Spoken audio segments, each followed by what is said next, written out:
Right, Assalamu alaikum. So let's start. Basically, what we are going to do is we're going to continue talking about uh, harmonic analysis. ठीक है? So we'll start off with दो तीन slide पीछे से start करेंगे and then we'll talk about how we can deal with signals which are not periodic basically. ठीक है? तो if you remember पिछली class के अंदर what we have done is we have said that if we have a signal which is periodic, it does not need to be a harmonic function, does not need to be sinusoidal. If it's just periodic, it is possible for us to represent that signal using a Fourier series. Okay. Now we are going to extend that concept to signal which are not periodic, and you have done this before. You have studied this thing in your courses before. So basically, if you can if you recall, the way we are going to do that is basically Fourier transform, right?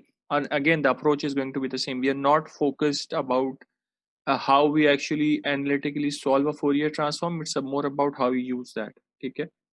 So starting from a slide which we have already covered, हम लोगों ने actually क्या करना है कि हमारे पास एक signal है. The total signal here is our actual signal. ठीक है? अब ये signal जो है, this is actually, if you think about this, starts here, goes like this, and then goes down, then goes up, and then it repeats the cycle like this. So starting at this point up to this point is one period. ठीक है? And then this thing repeats itself. This signal is actually a combination of multiple sinusoidal signals. अब ये theoretical signal था, ये perfectly सिर्फ 3 signals का ही sum है. It is not an infinite number of terms जो कि add हो रही हैं, यानी कि we are not talking about a general periodic function. ऐसा नहीं है कि there are infinite terms और उनमें से हम सिर्फ पहली 3 को यहाँ पे दिखा रहे हैं, ऐसी बात नहीं हो रही. इसमें है ही सिर्फ 3. ये एक theoretical curve है. 3 sine waves को हमने different frequencies के add किया तो we generated this curve. The waves are also shown here. सही है, तीनों waves यहाँ पे shown है. जो आपकी fundamental mode है, that has the same period as your original function. ठीक है? तो आपका जो original function है, ये total जो sum हो रहा है, this is starting here, goes like this and ends here and then it restarts. सही. जो भी आपका fundamental mode होगा, जो fundamental sinusoidal frequency होगी, यानी sin omega t जो होगा, that will have the same time period as your original signal. तो जो आपका रेड वाला सिग्नल है, इसके टाइम पीरियड यहाँ से शुरू होकर यहाँ पे खत्म हो रहा है, और जो आपके फंडामेंटल मोड है, फंडामेंटल साइन वेव है, इसका भी टाइम पीरियड एग्जैक्टली सेम है. बाकी जो आपका सेकंड हार्मोनिक होता है वो हाफ हो जाता है उसका टाइम पीरियड, और थर्ड हार्मोनिक होता है उसका 1/3 हो जाता है टाइम पीरियड, और फोर्थ हार्मोनिक होगा तो उसका 1/4 हो जाएगा, and it goes on like this, और ये छोटे होते जाते हैं. सही. This is how it goes.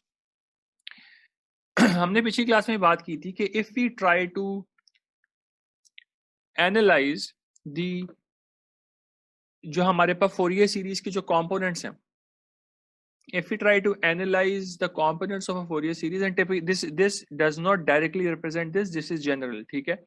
अगर इस Fourier series के मैं components को plot करूंगा, यानी कि मैं देखूंगा कि इसमें कितने साइन हैं, कितने कोसाइन हैं, then I would go about it like this.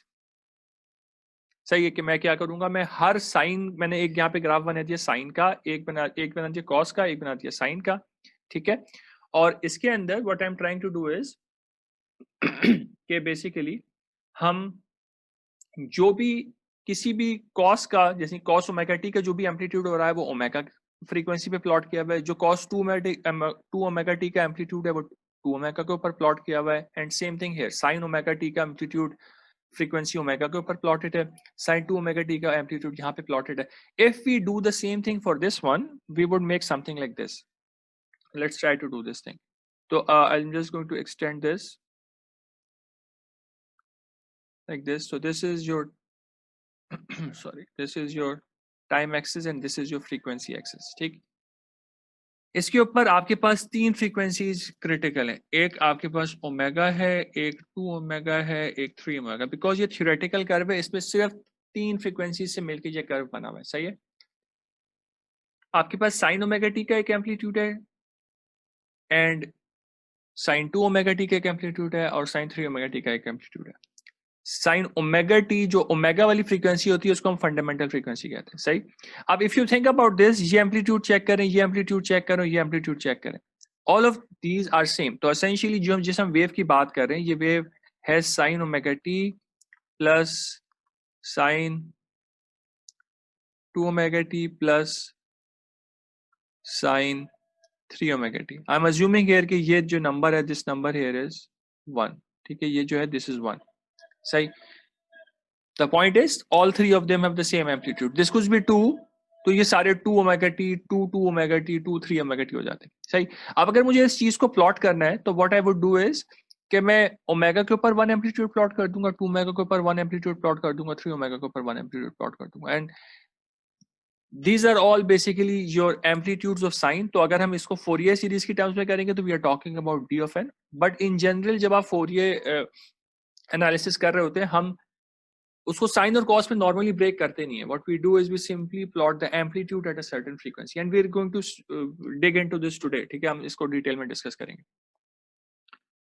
Right तो इस वाली चीज की मैंने बात की थी, हमने कहा था अगर हमारे पास सिर्फ एक प्योर साइन वेव होगी, this sine wave is purely a sign omega T plus five, तो इसका सिर्फ हमारे पास एक सिंगल ओमेगा, जो भी हमारा ओमेगा यहाँ पे था, इस फ्रीक्वेंसी एक्सिस के ऊपर सेम ओमेगा के ऊपर जो भी एम्पलीट्यूड है वो एम्पलीट्यूड प्लॉट हो जाएगा. This is what is going on. एक बात हमने की थी कि जो फेज एंगल होता है, the phase angle is purely a time domain characteristic.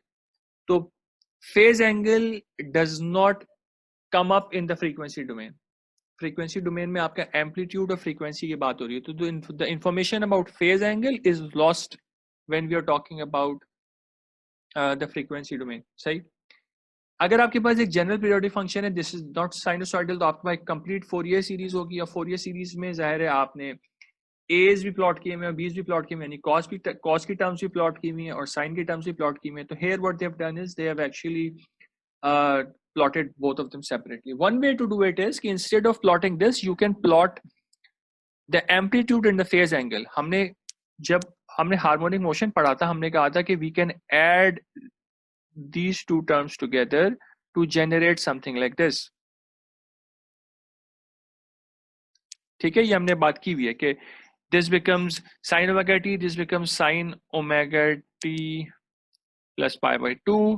दोनों इमेजिनरी फंक्शंस अप्लाई हो जाते हैं. You get to rotating vectors which जिनके इमेजिनरी कंपोनेंट्स की बात हो रही है. एक आपके पास साइन है विद ओमेगा टी, एक साइन है with phase angle pi by 2. तो आपके पास जो फाइनल रिजल्ट आएगा उसका फेज एंगल कुछ और होगा, और ये हार्मोनिक मोशन के अंदर we have talked about this. तो one way to do it, instead of plotting this, you can plot the amplitude A and the phase angle omega. और ये चीज हमने जो एप्लेट पहले देखा था उसके अंदर हमने ये चीज देखी भी हुई है. तो I am just going to go there, and in this case so see आपके पास यही एक सॉर्ट ऑफ वेव है. इसके let me just reduce the number of terms here, right. तो अब साइंस और कॉस प्लॉट हो रहे हैं. You can actually visualise this thing. तो इफ आई कम हियर, तो it is going to tell me कि किस साइन वेव की बात कर रहे हैं. तो this sine wave is actually eight 221.72 hertz, और इसका जो एम्पलीट्यूड है दैट्स 0.63662.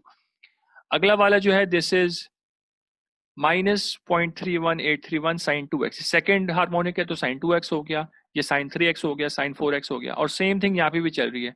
ठीक है, तो दिस इज a0, तो कॉस इसके साथ नहीं आता, a0 की टर्म है. देन a1 cos x आ गया, a2 cos 2x आ गया, a3 cos 3x आ गया, and it goes on. You can change this thing to magnitude as well as phase angles. तो आपके पास इनिशियल जो टर्म है जाहिर है वो कांस्टेंट है, a0 है, उसका कोई फेज एंगल नहीं है. देन जो सेकंड टर्म आ रही है उसका आपके पास एम्पलीट्यूड आ गया 0.63662, और उन्होंने कॉस में कन्वर्ट किया है सब कुछ. तो अब कॉस और साइन की जो टर्म्स थी they have added them together, जैसे कि हमने भी बात की है, एंड द रिजल्ट इज कि उसका एम्पलीट्यूड आ रहा है -1.56773 रेडियंस. ठीक है, this we have covered in the previous topic harmonic motion के अंदर कि प्योर साइन वेव्स और प्योर कॉस वेव्स को कैसे ऐड कराते हैं. या साइन और कॉस को ऐड कराने के लिए पहले उसको एक फंक्शन में लेके जाएंगे and then we will add them together. ठीक है, तो this is something we have talked about before. Coming back, अच्छा, at any point you have any question please stop me and ask. ठीक है, ज्यादा वेट करने की जरूरत नहीं है एंड पूछने की. Make this session as interactive as possible. कोई भी क्वेश्चन हो रहा है please ask me. Moving on, हमने लास्ट जो स्लाइड की बात की थी वो ये वाली स्लाइड थी, एंड वी सेड के इसके अंदर बेसिकली सारी इंफॉर्मेशन बहुत क्लियरली विजिबल है। ये बेसिकली सेम चीज है, ठीक है। तो दिस इज साइन एक्स, और इसमें एम्पलीट्यूड भी डिफरेंट है, तो दिस इज तीनों के एम्पलीट्यूड चेंज होंगे। तो this is sine 2x and this is sine 3x। अब if you think about this, हो क्या रहा है, हो ये रहा है कि अगर मैं किसी भी टाइम के ऊपर अपने सिग्नल को देखता हूँ, दिस इज माई सिग्नल, ये मेरा सिग्नल है, ये मेरे सिग्नल नहीं है, मेरा सिग्नल ये वाला है, जो रेड वाली लाइन है, this is my signal. If I look at this signal in the time domain, यानी मैं एक्चुअल अपने, मैं सिर्फ एक लेट्स से कुछ नॉइज है और मैं उसको माइक्रोफोन लेके उसको रिकॉर्ड कर लेता हूँ कंप्यूटर में, उसको सुनता हूँ, तो this is the wave form I am going to hear. इसमें सारे कंपोनेंट्स का बेसिकली कंट्रीब्यूशन आ रहा है। और उस कंट्रीब्यूशन क्यों आ रहा है, तो if I just pick any time, so let's say कि मैं ये वाला टाइम सिलेक्ट करता हूँ, इस टाइम के ऊपर मेरा एम्पलीट्यूड जो है वो ये है, this is my amplitude here. सही, it would be better I guess, क्या चलो सही, कलर तो बाकी में डिफरेंट है। तो let's, if I look at the same time in the other curves, इस टाइम के ऊपर मेरे पास ब्लू वाले लाइन का कर्व, वो एम्पलीट्यूड कितना है, दिस इज इट। रेड वाले का एम्पलीट्यूड इज नेगेटिव, और पर्पल वाले का भी there is some amplitude there. तो कोई भी टाइम आप सिलेक्ट करेंगे, उसमें जितने भी कंपोनेंट्स हैं उन सब का कुछ ना कुछ एम्पलीट्यूड मौजूद है। तो किसी भी टाइम के ऊपर जो भी आपको एम्पलीट्यूड नजर आ रहा होता है, this amplitude right here, this is the sum of the amplitudes at this time. जो जितने भी कंपोनेंट्स हैं उन सब का जो एम्पलीट्यूड है एट दैट टाइम, उनका सम है बेसिकली। एम्पलीट्यूड नहीं कहना चाहिए इसको, मैग्नीट्यूड कहना चाहिए। जो भी मैग्नीट्यूड्स हैं उनके मैग्नीट्यूड जो भी आ रहा है, that is the magnitude of the resultant. चूंकि सारे कंपोनेंट्स का इस particular time, let's say t1 के ऊपर कोई ना कोई मैग्नीट्यूड है, तो आपके रिजल्ट के अंदर एट टाइम t1 वो सारे कंपोनेंट्स कुछ ना कुछ कंट्रीब्यूशन कर रहे हैं, ठीक है। अब इसी चीज को आप सोचें इन टर्म्स ऑफ फ्रीक्वेंसी। अगर मैं सेम चीज को फ्रीक्वेंसी एक्सिस के ऊपर देख रहा हूंगा, तो this frequency omega and this frequency 2 omega and this frequency 3 omega, जब मैं फ्रीक्वेंसी ओमेगा की बात कर रहा हूं, तो फ्रीक्वेंसी ओमेगा के ऊपर कितने फंक्शंस हैं जो कि फ्रीक्वेंसी ओमेगा के ऊपर रिस्पांस दे रहे हैं, देयर इज जस्ट वन। तो इस फ्रीक्वेंसी के ऊपर इन दोनों कर्व्स का, जो ग्रीन वाले और पर्पल वाले कर्व्स हैं, इनका कोई रिस्पांस नहीं है, सिर्फ there is the blue curve which is giving me a response है। और अगर मैं 2 ओमेगा के ऊपर देखूंगा तो there is only the green curve, और मैं 3 ओमेगा के ऊपर देखूंगा there is only the purple curve, ठीक है। तो this actually helps us grasp के हो क्या रहा है। अगर आप टाइम डोमेन के ऊपर देख रहे हैं, हर टाइम के ऊपर हर कंपोनेंट वेव का कोई ना कोई मैग्नीट्यूड है, तो वो सारे मैग्नीट्यूड ऐड हो जाते हैं। सेम चीज को जब मैं फ्रीक्वेंसी डोमेन में देखता हूं, तो फ्रीक्वेंसी डोमेन के अंदर हर फ्रीक्वेंसी पे जस्ट एक कर्व है, तो आपको हर फ्रीक्वेंसी के ऊपर सिर्फ एक कर्व का एम्पलीट्यूड नजर आ रहा होता है। जितने कंपोनेंट्स होंगे उन सब की अपनी फ्रीक्वेंसीज होंगी, उन सब के अपने एम्पलीट्यूड्स होंगे, और फ्रीक्वेंसी डोमेन के ऊपर, फ्रीक्वेंसी एक्सिस के ऊपर वो आपको इंडिविजुअली नजर आ रहे होंगे। फ्रीक्वेंसी एक्सिस में देखने का मतलब क्या है, टाइम एक्सिस में मैं देख रहा हूं मुझे रेड कर्व नजर आ रहा है, I can't actually analyse this thing कि हो क्या रहा है। अगर मैं सेम चीज को फ्रीक्वेंसी डोमेन में देखूंगा, मुझे फायदा ये होगा कि I will now be able to see कि ये जो मेरा रिस्पॉन्स है, which does not seem like directly a harmonic function, is actually just a combination of 3 simple harmonic functions. कोई infinite number नहीं, सिर्फ 3 functions का सम है। तो we break a wave into its component ingredient waves। हम इनको ingredients क्या देते हैं लेमन टर्म में, कि ये ingredients हैं हमारे रिजल्ट आउटपुट के। इन तीनों ingredients को आप स्पेसिफिक रेशियो में मिक्स करें। रेशियोज क्या होंगे स्पेसिफिक रेशियोज, वो रेशियोज के एम्पलीट्यूड है, A1 A2 A3, सही। इसका कोई ना कोई फेज भी होगा। तो अगर हम इन तीनों को ऐड कराएंगे, तो we are going to get something out of this, ठीक है। तो हमें तो we are going to know कि ये तीनों जो रिस्पॉन्सेज हैं वो ऐड होके हमारे पास ये फाइनल रिजल्ट प्रोड्यूस कर रहे हों, सही। तो if you have any question please ask me, otherwise I am moving on, right. तो लेट्स मूव ऑन। बेसिकली अब हमने बात करनी है कि व्हाट इज फोरियर ट्रांसफॉर्म।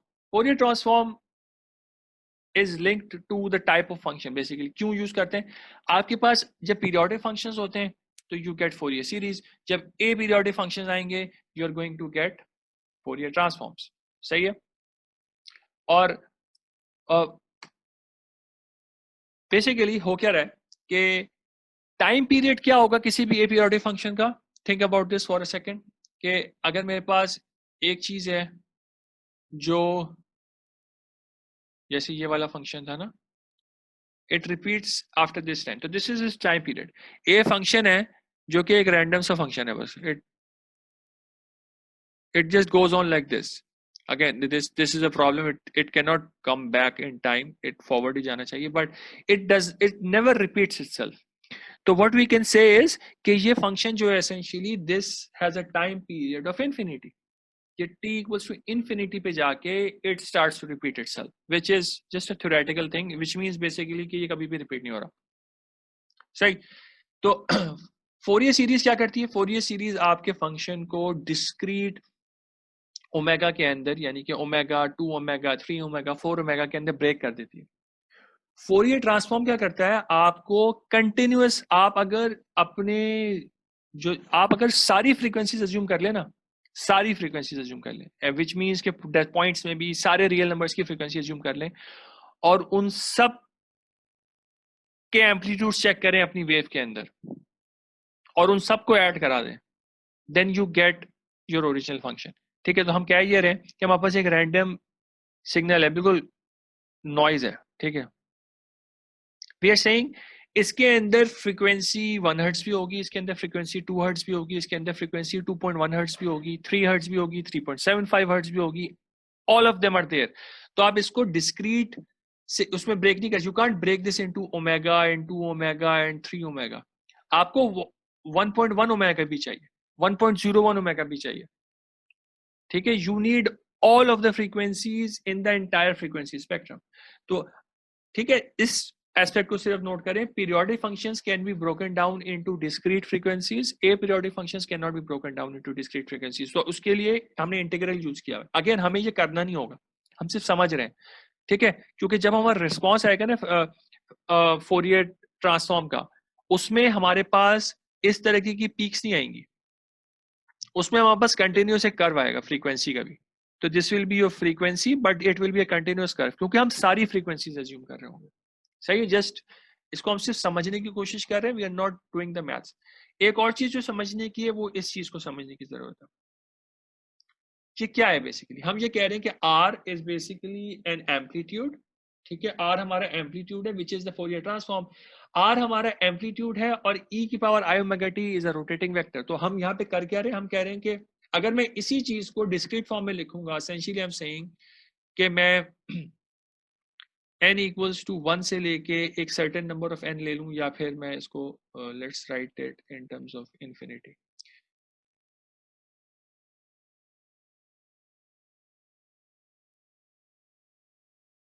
और इसको बल्कि 0 से शुरू करें. ठीक है. This becomes your Fourier series. अगर मैं इसी इंटीग्रल को कन्वर्ट कर दूं in summation, this becomes a Fourier series, because अब आप यहाँ पे n ओमेगा ले रहे हैं. ओमेगा n ओमेगा 0 भी हो सकता है, n ओमेगा ओमेगा भी हो सकता है, n ओमेगा 2 ओमेगा भी हो सकता है, 3 ओमेगा भी हो सकता है, but this is an integer which is incrementing. सही है. अगर इसी चीज को मैं कन्वर्ट कर दूंगा इन अ डिस्क्रीट सीरीज में कन्वर्ट कर दूंगा इंटीग्रल से, तो this becomes your Fourier series. अगर मैं इसको इंटीग्रल के फॉर्म में ले लूंगा, this becomes your Fourier transform. इसमें कोई इतनी कॉम्प्लिकेटेड चीज नहीं है. कॉन्सेप्चुअली जो इंपॉर्टेंट बात है हमारे लिए इस स्लाइड में वो ये है कि फोरियर ट्रांसफॉर्म के अंदर we are talking about all of the frequencies, not just a discrete set of frequencies. सिर्फ ये इंपॉर्टेंट पॉइंट है जो कि आपको जहन में रखना है. सही. एक और कॉन्सेप्ट है which is fast Fourier transform, FFT. FFT बहुत सारे लोगों ने सुना हुआ होगा कि हम एफएफटी करके देख लेते हैं. FFT is computational algorithm. ठीक है. एल्गोरिथम है, ये सेट ऑफ एल्गोरिथम्स हैं जो कि फोरियर ट्रांसफॉर्म्स को कंप्यूटर के ऊपर परफॉर्म कर रहे होते हैं वेरी फास्ट. ठीक है. इनका एडवांटेज ये है कि these work with periodic functions as well. जो आपका एनालिटिकल फोरियर ट्रांसफॉर्म होता है ये पीरियोडिक फंक्शंस पे नहीं अप्लाई हो सकता, but FFT is applicable everywhere, and this we are going to talk about this. This is normally done using specialized software. I'm giving you a name here those of you who are on laptops can quickly just take out their phones and install this thing, and this will benefit you अगर आप इसको install कर लेते हैं अपने phone पे in the next few slides, because this is going to we are going to do a few experiments right now. ठीक है, जो हम करके देखेंगे उसके results ज़ाहिर है कुछ के डले हुए हैं यहाँ पे, कुछ के I'll ask you to do it on your own later on. Just install this thing, FFT Spectrum Analyzer, and this is a very small app, but this actually is a very powerful app. It is basically does everything and you need from an FFT analyzer. So it has an interface like this. अब इस interface के अंदर what is there is कि आपके पास ये आपकी frequencies plotted है, ठीक है, इस पे आपका एम्पलीट्यूड प्लॉट हो रहा है. एम्पलीट्यूड आपको एम्पलीट्यूड पता नहीं चल रहा है, there is it does not tell you कि एम्पलीट्यूड कितना है, because we are not interested in the actual amplitude, we are interested in the relative amplitudes के हर डिफरेंट फ्रीक्वेंसी का रिलेटिव कंट्रीब्यूशन कितना है, ये हमारा मेन फोकस होता है. अगर आपको अपने एक्सेस बढ़ाना है तो आप इस स्लाइडर को ऊपर नीचे मूव कर सकते हैं, ठीक है. अगर कोई ऐसा सिग्नल है जिसका एम्पलीट्यूड आपको यहाँ से बाहर जाता हुआ नजर आ रहा है, तो you can play around with amplitude axis from this side. At any point if you want to stop and see के हमारी मेरी फ्रीक्वेंसीज एक्चुअल पीक फ्रीक्वेंसीज क्या है, you can click this button, it will capture 4 frequencies. So this is a free software, it only captures 4 frequencies, top 4 frequencies. बाकी frequencies आप visually inspect कर सकते हैं, but this is going to give you the top 4 frequencies, plot them here. सही. अब so let's try this thing. So now I'm going to play a few sounds and I'm then going to show you the results of those sounds. And if you have installed FFT Spectrum Analyzer, you can also try and do this thing. So मैंने यहाँ पे सारे links भी दिए हैं directly उन tones के, you'll be able to play the tones. So this is the online tone generator. ये आपको जो है ना specified frequency के ऊपर tone generate करके दिखा देता है. Now this is a 200 hertz sine wave. So you can have sine, square, triangle, and sawtooth. So we are playing a sine wave. If I play this thing, I'm going to get a response, but you will not hear it. So let me just stop my sharing and re-enable it with the system sounds enabled. तो मैं screen sharing off कर रहा हूँ और मैं उसको re-share कर रहा हूँ. तो I'm going to share computer sound and I'm going to start again. So it's now, so you should be hearing my sounds now. Okay, so I'm going to play it now.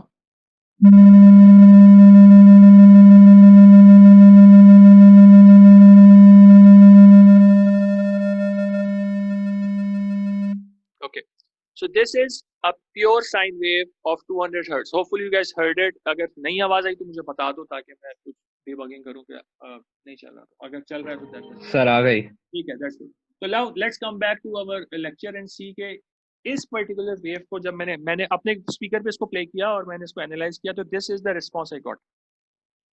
ठीक है. तो मैंने किया कुछ भी नहीं है, मैंने अपने लैपटॉप के ऊपर इसको रन किया और मैंने अपने फोन को स्पीकर के करीब कर दिया and I just pressed the button here, वो जहाँ पे बुलजाई का बटन आ रहा था किया, तो अब क्रॉस आ रहा है because it can reset this thing. तो इट टेल्स मी कि I am getting 1 peak basically at 200 hertz. क्योंकि वो 4 पीक्स कैप्चर करता है तो उसने रैंडम नॉइज की भी पीक्स सिखाई हुई है, but these are not actual, क्योंकि इनका नॉइज के लेवल की है ना सारी. This is general noise around us, ये जो बैकग्राउंड नॉइज होती है. सही है. और इसका भी अभी एक एग्जांपल आएगी जिसमें वील टॉक अबाउट कि एफएफटी कैसे हमें हेल्प कर रहा है to remove the noise as well. सही. तो we get a pure sine wave of 200 hertz. सही हो गया. So now let's try something else. So this is, we can try a square wave of 200 hertz. अब square wave के लिए we have, इसी के अंदर I could change, but मैंने दोनों के separate links दे दिए. You can just click the links in the presentation and get to this point. I play this thing, you'll find that this thing is a lot sharper than that. वो बहुत एक smooth सी tone थी. It felt like a lower frequencies. मैं square wave play करूँगा, you'll directly immediately know कि बहुत high pitch की बात हो रही है, high frequency की बात हो रही है.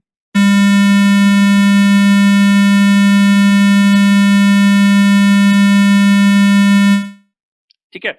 Before I go back, let's come to this app and see how a square wave actually behaves. Square wave के अंदर what do we get? We get there is no cosine first of all.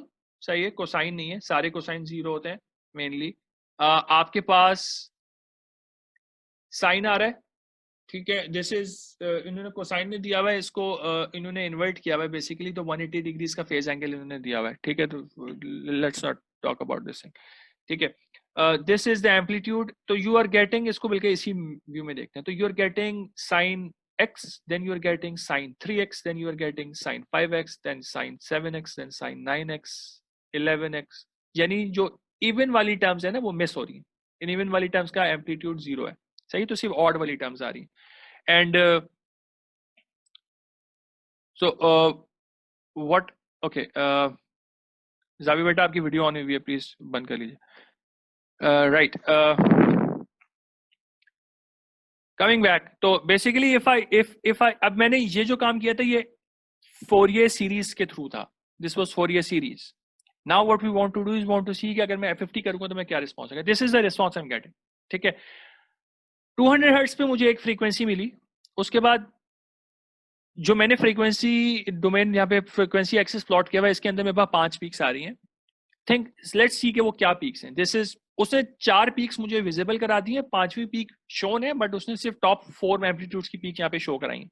तो if you think about this, this is 200, this is, we can see this is 600, this is 1000, this is 1400, this is 1800. तो if you can see 400 missing है, 800 missing है, 1200 missing है, 1600 missing है, यानी कि जो even वाली यानी कि 2x वाली और 4x वाली है, मेरा x जो है ओमेगा जो है 200 है, तो 2 ओमेगा मिसिंग है, 3 ओमेगा आ गया, 4 ओमेगा मिसिंग है, 5 ओमेगा आ गया, 6 ओमेगा मिसिंग है, 7 ओमेगा आ गया, which is the same as the Fourier series जो अभी हमने देखा था and which is shown here, ठीक है, this one। तो जो ये रिस्पॉन्स हमने देखा था यहाँ पे, this is the same response which we got here. तो F50 बेसिकली आपको सेम चीज ही बता रहा होता है जो आप फोरियर सीरीज से या फिर एनालिटिकल फोरियर ट्रांसफॉर्म से निकाल लेते हैं, but this is very very fast. And जो मैंने अभी आपको ऐप बताई है, this does Fourier F50 basically of sounds, but आप किसी भी चीज का F50 कर सकते हैं, कोई भी सिग्नल आपके पास कंप्यूटर में हो, आप देर आर सिंपल वेबसाइट्स पे भी आपको साउंड की फाइल लेके उसके ऊपर डालेंगे, वो आपको फोरियर ट्रांसफॉर्म करके F50 करके उसका रिजल्ट निकाल के दे देगा, ठीक है। Now what I have here is I have a small experiment. If you have this installed, you can try it right now. But मैं इसको अभी मैं इसका result नहीं बताऊंगा आपको. So I'm just going to leave this here. I'm going to play certain sounds and I'm going to leave them here. I want you to try and find कि इनकी क्या frequency है. ठीक है? So I'm going to play both of them. Be very sharp. Okay.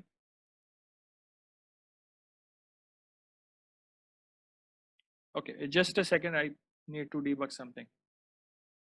I'm going to stop my audio and I'm going to debug something.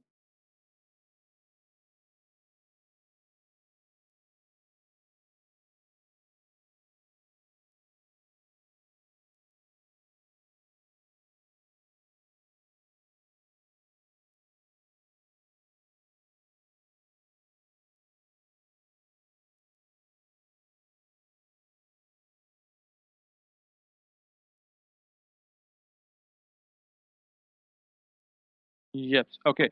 So playing this sound again. So let's sound suniye please.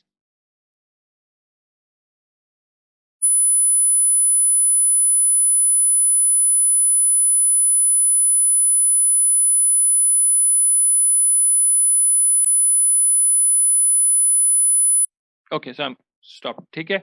This is a very very high pitched sound. सही. This will of course be present in the video that is uploaded, so you can search for this. कि आप इसको F50 करके देख लीजिएगा कि क्या चीज है. Mind you होगा क्या कि when I save this thing and I upload it to YouTube, some quality will be lost, जिसका मतलब ये है कि आपका रिस्पॉन्स हो सकता है थोड़ा बहुत ऑफसेट हुआ हो मेरे आंसर से, सही. This thing will be in a high range, यानी कि ये फ्रीक्वेंसी का जो आंसर आपका निकल के आएगा, ये this is a single tone, तो आपके पास आपको सिंगल आंसर चाहिए. यूजुअली होता क्या है, हमारे स्पीकर की क्वालिटी इतनी अच्छी नहीं होती, तो इंस्टेड ऑफ, अगर मैं ये बोल रहा हूँ ना कि if this thing was actually, let's assume कि this thing, this is not the correct answer, but if let's say कि दिस थिंग वाज 1000 हर्ट्ज पे ये रिस्पॉन्स होता है, this is actually way higher than this, ये बहुत high है, इससे 1000 से भी ज्यादा है, अराउंड 10,000 के करीब करीब मिलेगी आपको, 5000 से 15,000 के बीच में सर्च कीजिए, ठीक है. Then because our speakers are not good, you are going to get some other frequencies as well, और ये इसी के हार्मोनिक्स होंगे, you might get 2000 4000, ठीक है, बट जो मेन फ्रीक्वेंसी होगी ना आपकी, this is going to be actually at the correct answer, सही. तो this is a way to actually check your speakers as well, speakers की क्वालिटी, कि आप प्योर टोन को प्ले करें, सही है, कहीं से ढूंढ लें, नेट पे बहुत प्योर टोन जनरेटर्स मिल जाते हैं, डिफरेंट फ्रीक्वेंसी की टोन्स को जनरेट करें, F50 से एनालाइज करके देखें क्या क्या आपका स्पीकर एग्जैक्ट सही टोन प्रोड्यूस कर रहा है कि नहीं कर रहा है। अगर वो सही टोन प्रोड्यूस नहीं कर रहा है, यानी कि वो एक्स्ट्रा टोन्स भी प्रोड्यूस कर रहा है, that means there is something wrong, that the quality of the speaker is not that good, वो हार्मोनिक्स भी प्रोड्यूस कर रहा है, नॉट द करेक्ट टोन। अच्छा, एक तो ये वाली चीज हो गई। दूसरी टोन जो है वो ये वाली है, इसको सुनिए।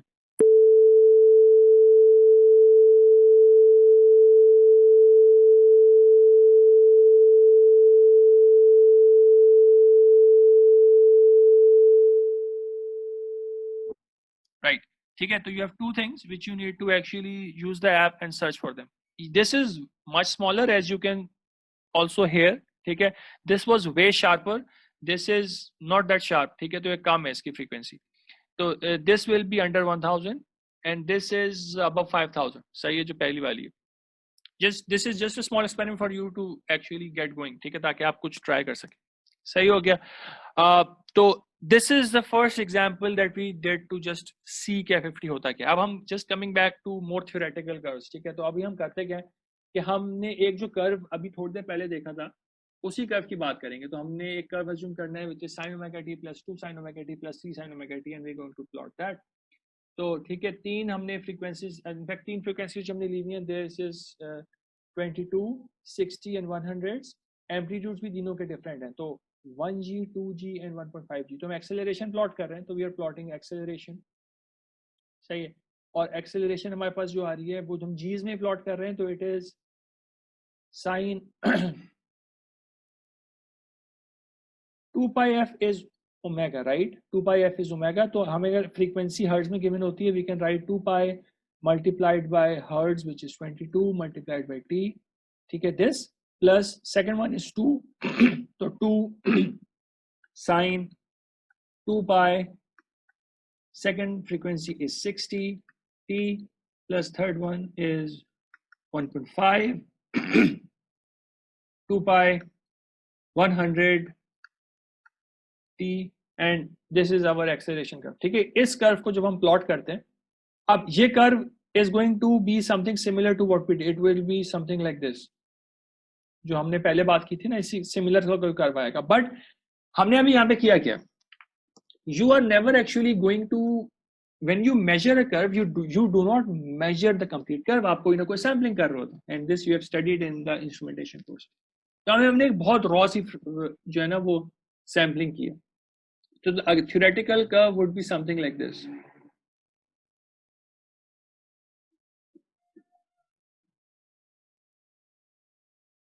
ये आपका theoretical curve है, उसके अंदर हमने कुछ सैम्पलिंग की हुई है, ठीक है। और हमारी सैम्पलिंग की वजह से हमने जो पॉइंट्स कैप्चर किए हैं, which is this point, this point, this, these are all the points which we have captured, और उनको हमने यहाँ पे ज्वाइन करा दिया है, ठीक है। तो this is how we are going on. अब if you have this curve, और अगर आप इस सिग्नल का F50 करें, F50 again I am not going to do maths of it, कैसे कर रहे हैं क्या कर रहे हैं, I am not going to do that. आपको मिल जाएगा, मैटलैब के कोड्स भी बने बनाए मिल जाएंगे, and you can do that very easily, functions available होते हैं। अगर हम इस सिग्नल का F50 करेंगे तो we are going to get something like this. This is your F50। F50 के अंदर अगेन उन्होंने हमें तीन फ्रीक्वेंसीज निकाल के दे दी, तो we do get our 3 frequencies. Frequencies correct identify हो गई हैं, 22 hertz, 60 hertz and 100 hertz. But amplitudes exactly identify capture नहीं हो पाए। क्यों? क्योंकि जब आप सैम्पलिंग कर रहे होते हैं तो आप, जरूरी नहीं है कि आप अपने सिग्नल की जो पीक है उसको कैप्चर कर पाए। आप हो सकता है सैम्पलिंग उस पीक से थोड़ा पहले और थोड़े बाद में कर रहे हो, तो एग्जैक्ट एम्पलीट्यूड कैप्चर नहीं हुए, सही है। तो it is possible when you are doing sampling कि आपकी जो पास जो भी एम्पलीट्यूड की इंफॉर्मेशन है वो लॉस्ट हो जाए। that's a possibility, सही है। तो doesn't matter, but our main focus right now is capturing the frequencies which we can do। अगर आपके पास, मैं इसी सेम सिग्नल को बड़े टाइम के लिए प्लॉट करूं, दिस इज जस्ट 0.1 सेकंड, अगर मैं इसी सेम सिग्नल को बिल्कुल सेम कंपोनेंट से, इसी चीज की बात हो रही है, इसी चीज को अगर मैं ज्यादा टाइम के लिए प्लॉट करूंगा, I am going to get a signal like this. this seems much more random, ये मुझे random सा लग रहा है। if you think about this for a second, you can see कि ये repeat हो रहा है, but there are issues there कि ये देखें जो peak amplitudes हैं, they don't match up सही है, मैच नहीं कर रहे, चेंज हो रहे हैं. Same thing at the bottom as well, जो पीक एम्पलीट्यूड से मैच नहीं कर रहे, उसकी वजह ये है कि आपकी सैम्पलिंग फ्रीक्वेंसी चेंज हो रही है, इस वजह से मैच नहीं कर रहे. But even in this case, if I take my Fourier transform, I am still going to capture this thing. अब इतने बड़े टाइम में कैप्चर करने से see what happened that you were able to actually capture the correct amplitudes as well. Frequency तो capture पहले भी हो रही थी, बट ज्यादा बड़े टाइम के लिए मैंने किया तो I am capturing the amplitude as well. अब what we are going to do now is we are going to add noise to this signal, but before that I want you to rejoin because time बिल्कुल 1 minute से भी कम रह गया. Let's rejoin this thing and let's continue from there.